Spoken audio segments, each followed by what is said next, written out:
Hello, today we will be reviewing the Crystal Bridges building itself. Before I start, I just want to introduce myself. My name is Sydney Keller. I'm from Baton Rouge, Louisiana, which is actually where LSU is located. I say go Razorbacks, but still go Tigers. And I chose Crystal Bridges as my piece of art. Also, I just want to mention the circumstances to this video is that it was raining the 2 times I tried to go, and the 3rd time I tried to go, it was closed off for a private event, and then also I physically could not get around the building as much as I need to do due to security reasons.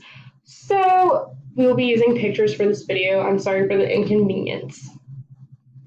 Let's dive into it. So the background for this is that Alice Walton, the heiress of Walmart, wanted to start an art museum because she just loved art so much. So she did, and she named it after the natural springs nearby, Crystal Bridges. Eventually, after years and years of work, it opened on November 11th, 2011, which is symbolic in that the date is 11/11/11. And she really strove to merge art with nature. I don't know how many of y'all have been to Crystal Bridges, but it is absolutely gorgeous. So one of the main things was merging art with nature. Now let's talk about the architect Mushi Satai. He studied at McGill in Montreal and has offices all over the world and has taught at Yale and Harvard. And he is considered one of the most well-known living architects in today's day and age, which I think just shows how iconic Crystal Bridges really is. Okay, so let's dive into the components. So the building itself isn't really perfectly symmetrical, but it's similar and kind of gives the illusion that it's symmetrical from certain angles. Also, Saptai used all these lines and textures in the building, which you can't really see in this picture, but you can see in a picture later on, to kind of create this complexity to it. So it looks complex, but it really isn't. Also, I just want to touch on the fact that this building is extremely large.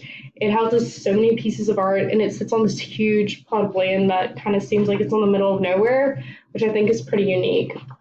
Also, it falls into the postmodern style, which means it was just built very recently, and the style reflects that. And in the postmodern style, there's a duck shed and a decorated shed. The duck shed just basically means that its function is what you see. So it is a piece of art, and its function is to be a piece of art and house pieces of art.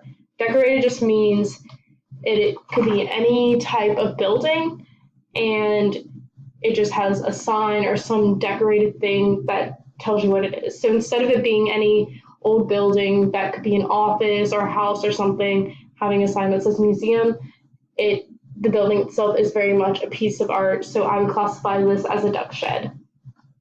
In addition, it was built by a world-class architect, and I don't think any decorated shed would be built by a world-renowned architect, where a duck shed definitely would be.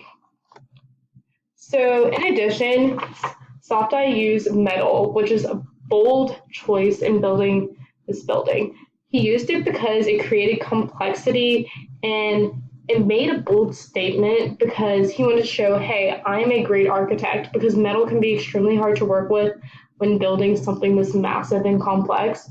Also, he used it to give it a clean look and to have sustainability. So sustainability is a factor in the futurism style. However, this does fall into postmodern style still.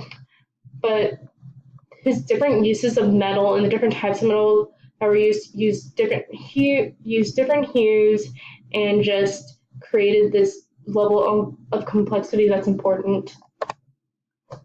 Lastly, I want to thank everyone here for watching. I really appreciate it, and I hope to see y'all's videos soon.